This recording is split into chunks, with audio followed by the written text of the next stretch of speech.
आज हम बात करेंगे 21 या 22 दिसंबर को पृथ्वी के उत्तरी गोलार्ध, जहां आज साल का सबसे छोटा दिन होगा, लेकिन पृथ्वी के दक्षिणी गोलार्ध, जहां आज साल का सबसे बड़ा दिन होगा। आखिर क्या कारण है?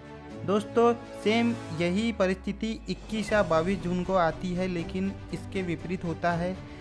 पृथ्वी के उत्तरी गोलार्ध में 21 या 22 जून को साल का सबसे बड़ा दिन होता है, लेकिन पृथ्वी के दक्षिणी गोलार्ध में 21 या 22 जून को साल का सबसे छोटा दिन होता है।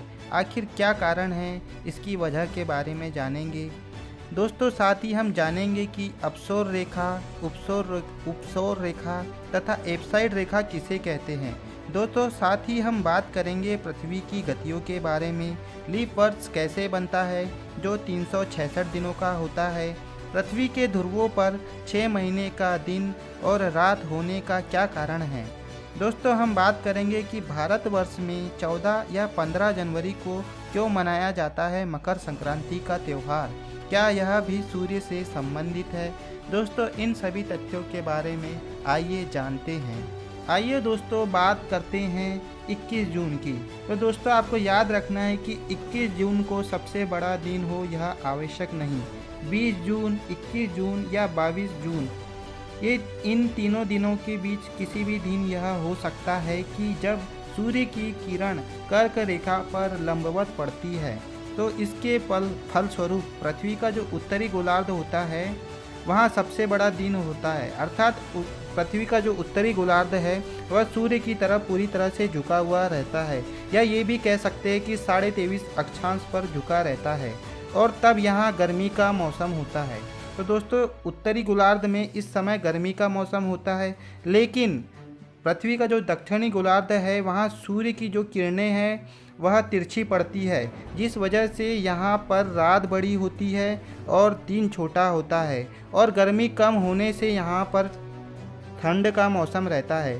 तो ग्रीष्मकालीन संक्रांति के दौरान ब्रिटेन, अमेरिका, कनाडा, रूस, भारत और चीन में इस समय गर्मी का समय रहता है, क्योंकि यह उत्तरी गोलार्ध में पड़ते हैं, लेकिन दक्षिणी गोलार्ध में इस समय ठंड का समय रहता है। तो दोस्तों, यह जो स्थिति होती है वह 21 जून या 20 जून, 21 जून या 22 जून, तीनों तारीखों को यह स्थिति हो सकती है। दोस्तों, ठीक इसी के विपरीत 22 दिसंबर है ना। तो दोस्तों, यहाँ पे भी आपको याद रखना है कि यह 21 दिसंबर भी हो सकता है या 22 दिसंबर। जैसे 21 दिसंबर 2020 आज है, और आज पृथ्वी के उत्तरी गोलार्ध में साल का सबसे छोटा दिन है।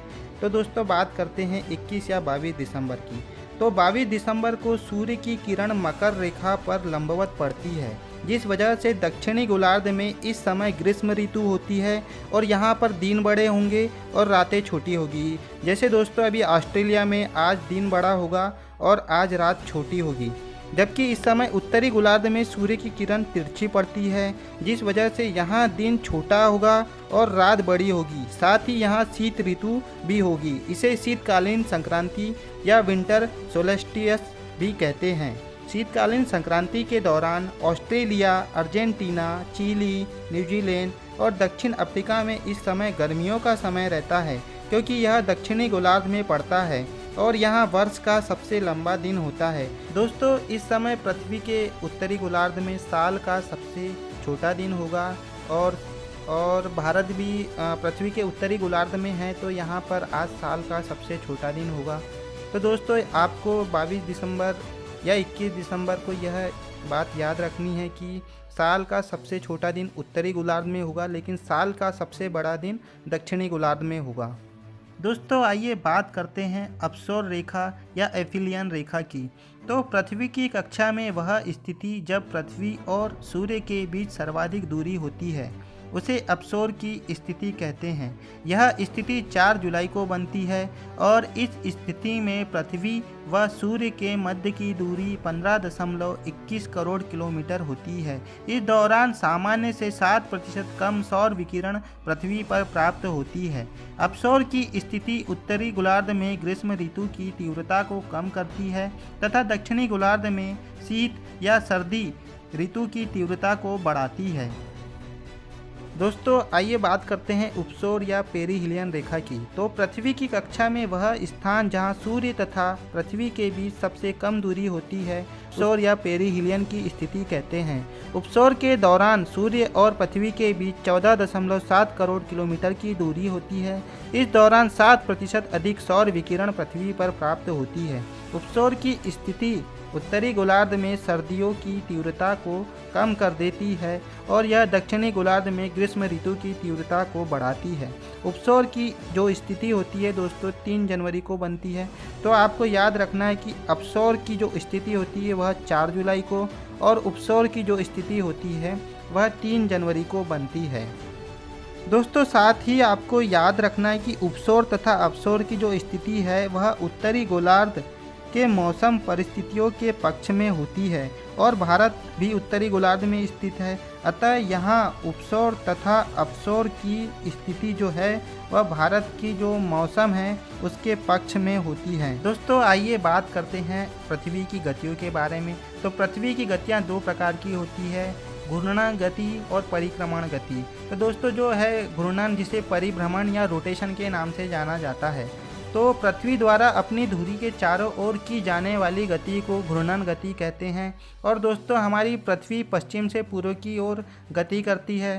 पृथ्वी को एक परिक्रमण पूरा करने में 23 घंटे 56 मिनट और 4 सेकंड का समय लगता है। दोस्तों जो दूसरी गति है वह परिक्रमण या रिवॉल्यूशन के नाम से जानी जाती है। पृथ्वी द्वारा सूर्य के चारों ओर की जाने वाली गति को परिक्रमण गति कहते हैं।